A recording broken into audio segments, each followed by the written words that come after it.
안녕하세요. 이번에는 이제 노년기의 일과 은퇴에 대해서 앞에서 좀 이어서 진행하도록 하겠습니다. 일단 보니까 노년기에 일하는 것에 대해서 사회적 인식이 어떠한가, 은퇴 후에 일로부터의 적응을 어떻게 할 것인가, 하기 위해서 은퇴 준비교를 어떻게 할 것인가, 이런 순서로 나누어서 1차 강의를 하도록 하죠. 노년기의 일이라는 것이 어떤 의미가 있을까? 그래서 개인적 의미를 말했는데, 대다수의 노인들은 일하기를 원하죠. 근데 이 어르신들이 본인이 원치를 않는 상황에서 그만두는 경우가 많다.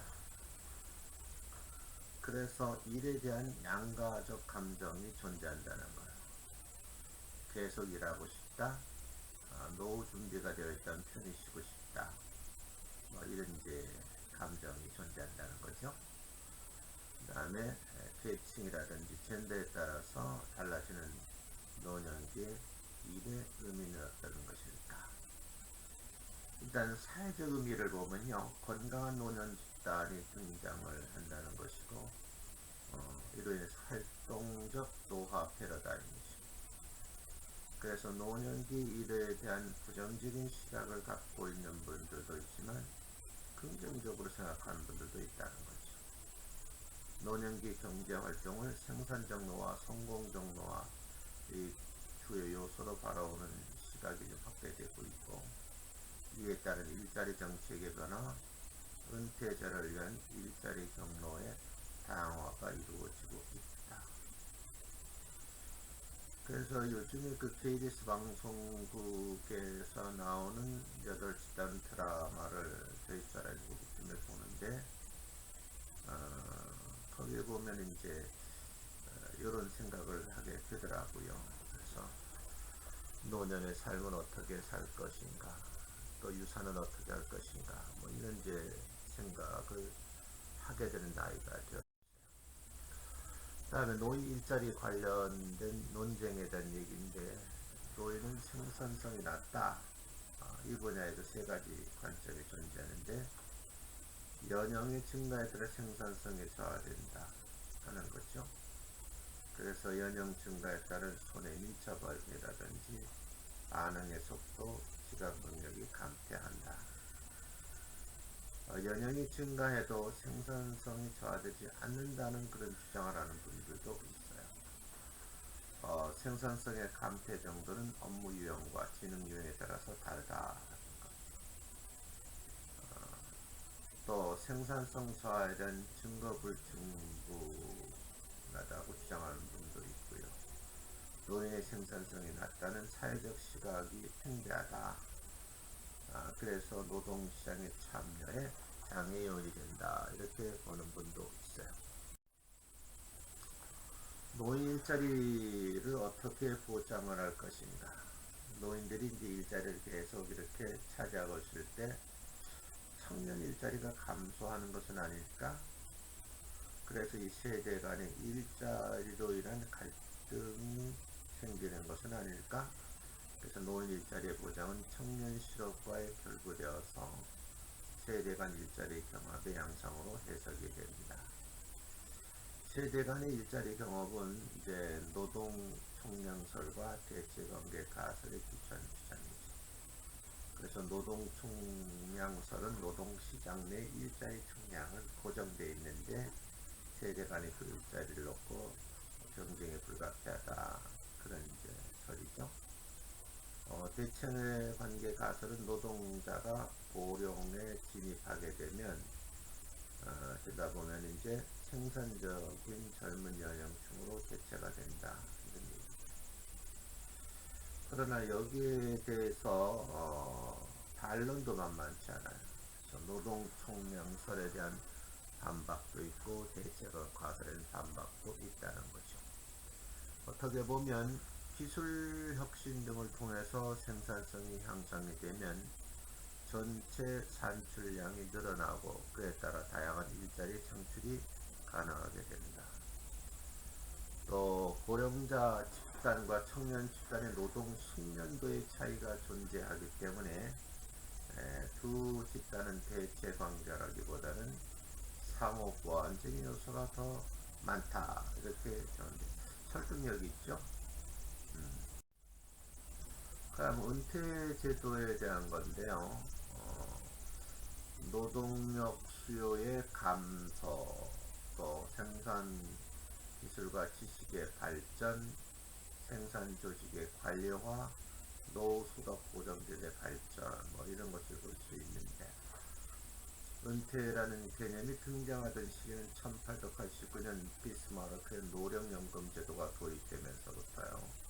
그래서 70세가 되면 현직에서 물러나서 연금을 받아서 이제 살아가는 건데, 그래서 이때서부터 그 연금을 받게 되는 나이부터가 은퇴 개념으로 등장하게 된 거죠. 그것을 이제 1916년에 65세를 낮춰놓는다는 것이고요.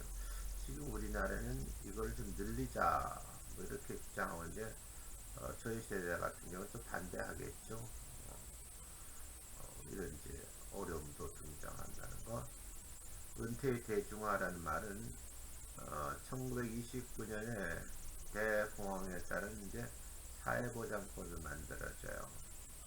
그럼 미국은 이 대공황 때 일대 사회 변화가 일어나거든요. 젊은 세대 일자리 확보를 해서 고령자들에게 사회보장연금을 지급하면서 은퇴를 장려하게 됐죠. 그러다가 2차 세계대전 이후에 연금 제도가 전 세계로 확대돼서 우리나라도 이 제도를 가지고 있는 거죠. 이제 은퇴 개념이 변한다 이 말은 1950년대에 풍요로움의 상징, 은퇴 후에 낚시나 골프로 보이는 이상형이 등장합니다. 현재 미국 같은 경우도 미국 베이비 세대의 은퇴, 생산적 노화 패러다임이 등장하는데, 은퇴 후에도 생산적 역할을 하는 사회 구성원으로서 남고자 하는 욕구가 높다. 또 제2의 일을 찾고 또 앙코르 코리아라는 경력을 가진 사람들이 이제 늘어나게 되는 거죠. 그 다음 이제 은퇴의 의미가 뭐냐? 그러니까 사건으로서 은퇴, 과정으로서 은퇴, 역할자로서 은퇴 이렇게 말을 하는데, 첫 번째 이제 사건으로 은퇴를 말하면 은퇴 전후의 이분적인 구분, 즉 근로자가 생애에 주된 일자리에서 단 한 번의 전환 과정을 통해서 노동시장에서 완전히 이탈하는 형태를 말하는 거예요. 그러면서 퇴임 시 퇴직연금 수령이 분기점이 되는 거죠. 과정으로도 은퇴는 생애 주된 일자리에서 퇴직 후에 다른 일자리를 거쳐서 점진적으로 노동시장에서 이탈을 해요. 지금 우리나라가 이 과정으로 은퇴를 원하시는 분들이 굉장히 많아요. 그래서 이제 은퇴 준비, 은퇴 결정, 실질적인 은퇴, 은퇴 적응기까지의 단계적 절차를 은퇴 과정으로 본다. 역할로서의 은퇴란 말인데, 은퇴자 또는 퇴직자라고 불리는 지위에 따른 권리와 의무, 사회교육을 의미한다. 하나 참고로 이제 가결자인데, 생애 주된 일자리에서 퇴직 후에 노동시장에서 완전히 은퇴하기 전까지의 중간 단계, 즉 부분적 은퇴 상태에서 경험하는 직업 점진적 적응을 도움이 된다. 이런 얘기죠. 토론을 해야 되는데 토론 시간이 없네요. 다음에 이제 은퇴 준비인데, 재정적 준비 또는 비재정적인 측면은 이제 건강, 여가 관리 뭐 이런 것인데, 제가 이제 노인복지론을 강의하면서 은퇴 후의 삶을 설계하라 그런 말인데, 은퇴하기 전서부터 설계를 해야 되거든요. 그 설계 첫 번째가 건강이에요. 건강. 그래서 아무리 많은 것을 가지고 있더라도 은퇴 후에 건강이 허락하지 않으면 은퇴 은퇴 후의 삶은 없는 거죠. 그 다음 이제 경제죠. 일단 경제력이 있어야 좀 노후의 삶이 좀 행복해지고 만족도가 높을 수 있어요. 그래서 저희들과 같이 이렇게 연금을 받는 그런 이제 계층도 있지만 아직 연금의 혜택을 못 받는 그런 분들도 있어요.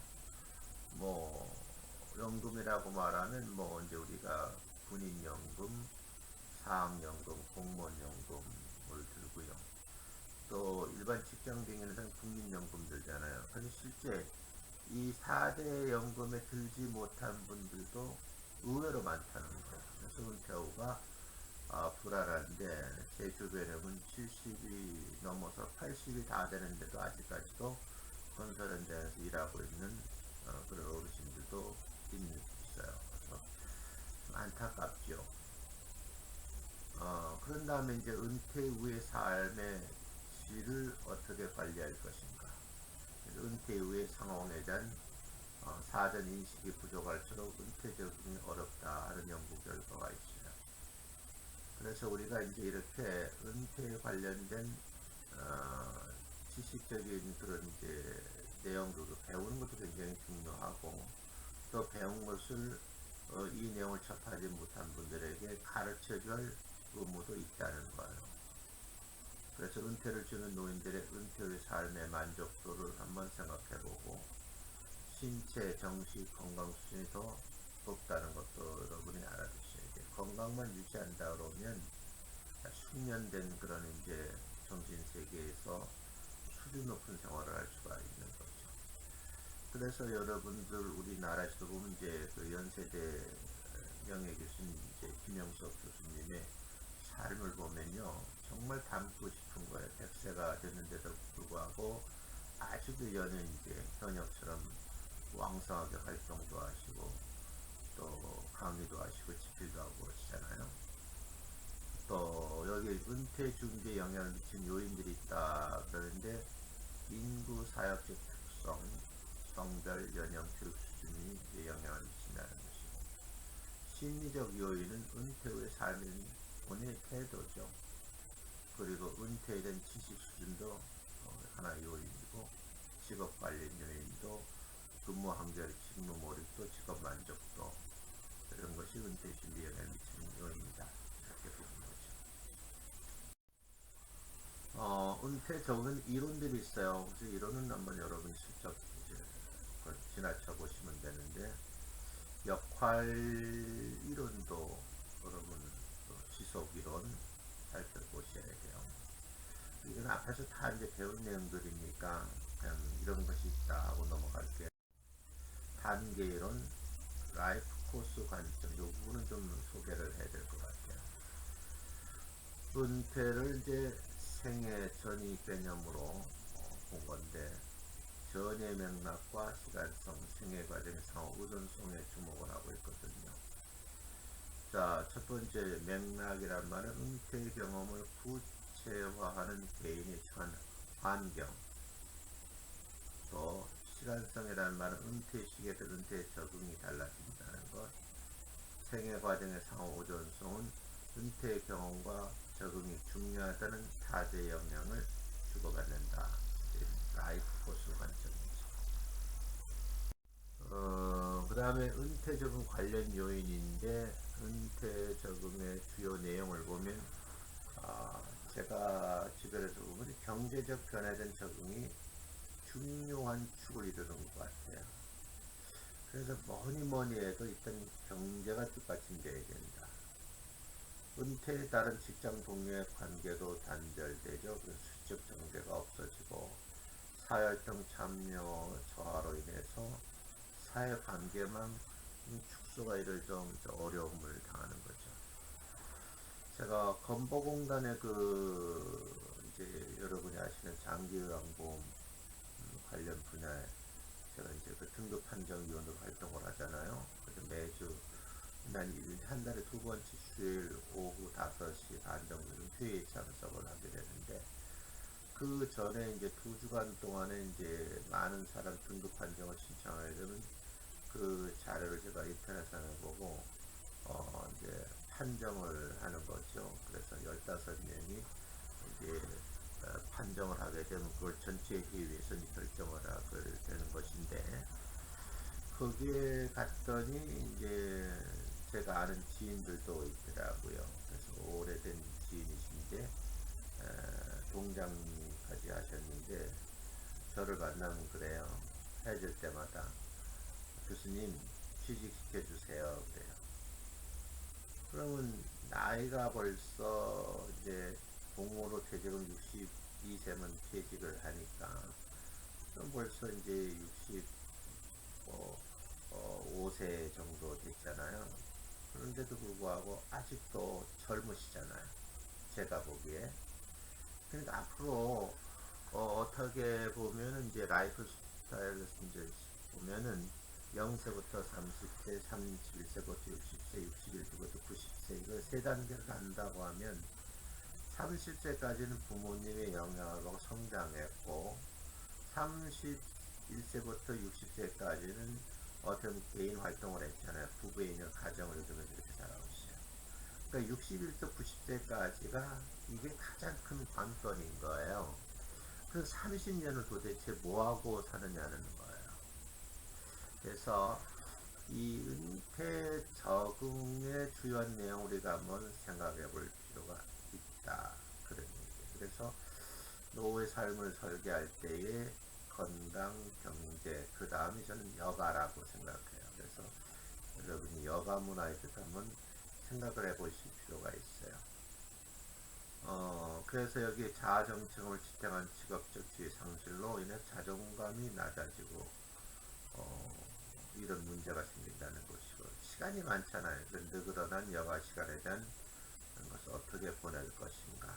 그래서 일상시간 재구조가 필요하다, 그런 것입니다.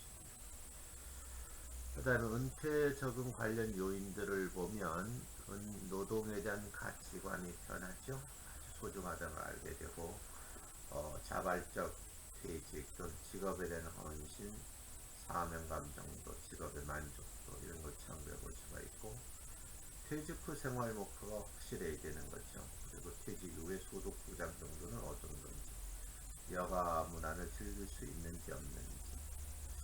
그래서 저는 이제 저희 집사람과 함께 노후를 생각하면서 저희 집사람이 이제 건강검사로 새벽 기도하는 것을 조금 이렇게 자제를 요청을 했어요.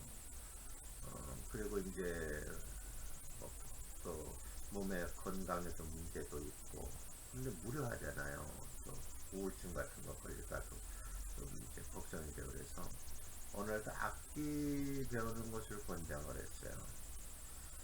그래서 이제 그 색소폰을 이제 배우기 시작했는데 한 3년 됐거든요. 굉장히 지금은 잘해요. 그래서 어느 날 테너 색소폰을 하나 사가지고 와서 저보고 같이 하자 그러는데, 저도 이제 서서히 준비해야 되지 않을까 그렇게 생각하는데, 여러분들이 요청을 한다 그러면 저희 입사람 그 색소폰 동영상 한 편을 올려드릴 용의가 있어요. 한번 감상해 보시면 좋겠어요. 그만큼 이제 여가에 대한 것이 굉장히 중요하다 하는 거예요. 그 다음에 이제 개인의 건강 상태, 교육 수준, 가족의 경제 상태, 예상 수입 정도, 배우자가 함께 오래 롱런을 하냐 없느냐, 부양 책임 정도, 이런 것이 이제 은퇴적으로 관련 요인이 된다는 거예요. 그 다음에 은퇴 적응 관련 요인들을 조금 도표로 정리해 봤는데, 통합적 은퇴 적용 모델이 있고 은퇴 적응 유형이거든요. 그래서 이런 것도 한번 생각해 보시는데, 이런 이제 자료들은요, 여러분이 논문 쓰는데 굉장히 중요한 이제 그 내용들이에요. 그래서 이런 것을 접한 분이 있고 접하지 않는 분들이 있는데, 이런 자료들을 충분히 활용을 하셔서 논문을 쓰셔야 돼요. 그래서 노인복지 분야에 쓰시는 분들, 특히 은퇴와 관련 논문 쓸 때는 이런 자료들이 굉장히 필요하다 하는 것도 알아주시면 좋겠네요. 자, 자, 은퇴 적응 시간에 따른 변화인데 은퇴 후 적응 양상은 시간에 따라서 어떻게 변하는가 하는 건데, 은퇴제 37년간의 삶의 만족도를 이제 본 것인데, 그 변화 양상이거든요. 유형일 보세요. 은퇴 이후에 작은 폭의 일시적인 삶의 만족도가 증가를 하죠. 그리고 은퇴 후에 큰 폭의 일시적 삶의 만족도 증가. 유형 3은 은퇴 후에 큰 폭의 삶의 만족도가 떨어지는 것. 또 유형 3 집단은 은퇴 대처 자원이 부족한 것으로 나타나고 있는 그런 연구 결과들이죠. 그래서 은퇴의 긍정적 측면을 보여준 연구들도 있어요. 그래서 1차, 2차 조사다 보니까 모두 일하는 상태가 굉장히 긍정적 측면이라는 것이고요. 집단 2에서 보면 1차와 2차 사이에 은퇴를 하게 되거든요. 또 집단 3에서 보면 1차, 2차 모두 은퇴한 상태예요. 그러면 1차, 2차 사이 은퇴한 경우는 자율성과 삶의 질이 증가하는데 우울과 스트레스 정도가 감소하더라. 그래서 은퇴를 어떻게 적응할 것인가, 이 굉장히 중요한 내용이라는 것을 이제 알 수가 있는 그런 연구 결과들이죠. 그 다음에 은퇴와 가족관계를 어떻게 할 것인가. 그래서 실증 연구, 이제 여러분과 저 같은 학자들의 연구 결과를 보면 일관적이지 않다. 그럼 왜 일관적이지 않지 하고 후속 연구를 할 수가 있는 거거든요. 그 다음에 긍정적 변화를 이룬 걸 보면 은퇴 이전의 부부관계가 애정적이고 안정적이었던 경우는 은퇴 이후의 삶의 만족도가 굉장히 높더라는 거예요.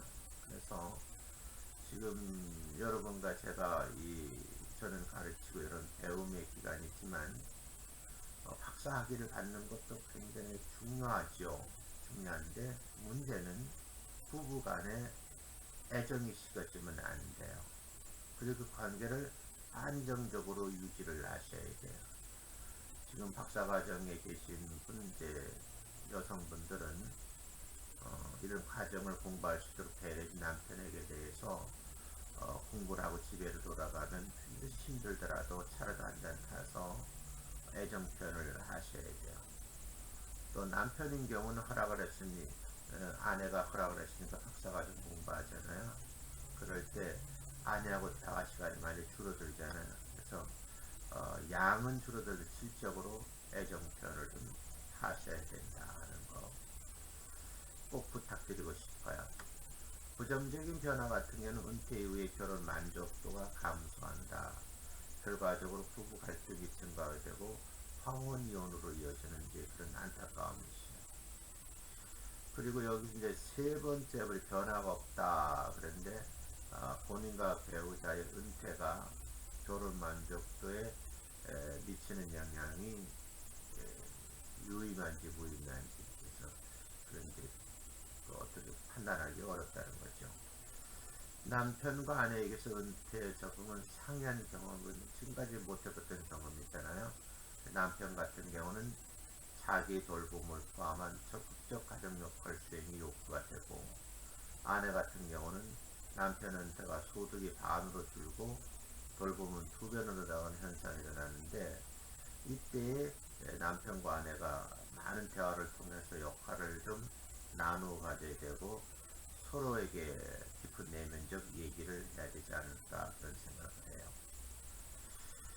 그래서 제가 어제는 그 집에 조금 일찍 들어가서 KBS 방송국에서 그 최보람 씨가 출연하는 프로그램을 봤는데 거기 세 부부 얘기가 나오더라고요. 정말 감동받았어요. 그래서 아마 이 동영상을 이제 여러분들이 한번 보셨으면 좋겠어요. 그래서 인터넷 같은 데서 보셨으면 좋겠는데, 그 전국을 돌면서 그 우리나라 음식 맛을 이렇게 전해주는 프로그램인데, 그 노부부가 사는 모습, 중년 부부가 사는 모습, 신혼부부가 사는 모습을 이렇게 보여주는데, 정말 다양한 케이스지만 우리 부부가 어떻게 살아야 되는지, 은퇴 어떻게 살아야 되는지 저에게 아주 소중한 깨우침을 주는 그런 프로그램이었다. 그래서 이 프로그램 한번 보시면 코멘트를 좀 해주셨으면 좋겠어요. 자, 그 다음 이제 은퇴가 부모 자녀가 미치는 영향, 은퇴 후에 성인 자녀라든지 손자녀와 보낼 수 있는 기회가 증가하거든요. 이때 손자녀 양육을 맡을 가능성이 좀 높다는 것. 성인 자녀의 지지를 받게 되면 부모들이 은퇴 뒤에 긍정적인 영향을 미칠 수 있다 하는 거예요.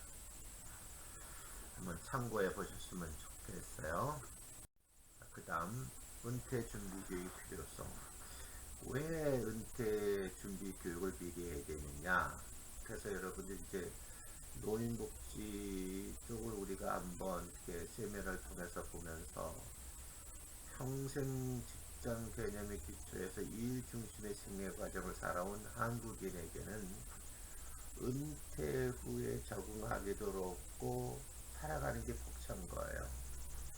그럼 어차피 우리가 수명 연장으로 길어진 은퇴 후의 기간을 의미 있고 가치 있고 보람 있게 살려고 하면 우리가 어떻게 해야 되는가. 행복하게 보내는 게 중요한 이슈가 된다라고 하면 우리가 어떻게 해야 될까. 그래서 은퇴 후 교육의 현황에 대해서 지자체에서 하는 활동, 서울시 같은 경우는 50 플러스 센터를 운영하고 있거든요. 제가 이제 그 여의도에 있는 복지관에 가서 이런 일이 있을런지는 모르지만 그 스마트폰으로 동영상 제작하는 것을 제가 배웠고, 지금도 후배 목사님한테 가서 배워요. 그래서 키네마스터도 이제 공부하고 이러고, 그 동영상을 통해서 편집도 하고 그러고, 저희 집사람도 키네마스터를 배워가지고 자기가 이제 색스폰 연주한 걸 촬영해서 편집을 해서 올리더라고요. 이런 것이 필요해요. 지자체를 은퇴 후의 인생의 재설계, 사회 참여 지원, 일자리 정보 제공 등 이런 일들을 많이 하고 있거든요. 그래서 이 복지관에서 갖는 프로그램도 여러분이 한번 생각해 보시라는 것. 공공기관인데 공무원연금관리공단, 한국 고용정보원, 중소기업청 등 노후 준비를 위한 미래 설계 과정을 이렇게 커리큘럼을 만들어서 여러분에 제공하고 교육도 하거든요. 또 일자리 모색을 전직 설계 과정이라 하는 과정, 중고령자를 위해서 이제 비대를 구축하고 교육 서비스를 제공한다는 것. 기업체 같은 경우도 KT 같은 경우는 라이프 플랜이라는 프로그램을 운영하고 있어요. 현재 강의를 듣고 있는 KT 그룹에 이제 종사하는 분도 계시잖아요. 그래서 한번 이 라이프 플랜이라는 프로그램에 대해서 한번 코멘트를 해주시면 좋겠어요. 그 다음에 민간 금융기관의 은퇴연구소 설립과 은퇴준비교육 연계도 제공하고 있다는 거예요. 그래서 NH증권 농협이죠. 또 서울대학교 진행한 100세 시대 인생대학 뭐 이런 것도 운영하고 있고요. 또 제가 그 사단법인 그 대한노인회에서 일하고 계시는 그 분들 가운데에 제자들이 있어요. 그래서 두 분이나 제가 박사학위에 참여를 했거든요.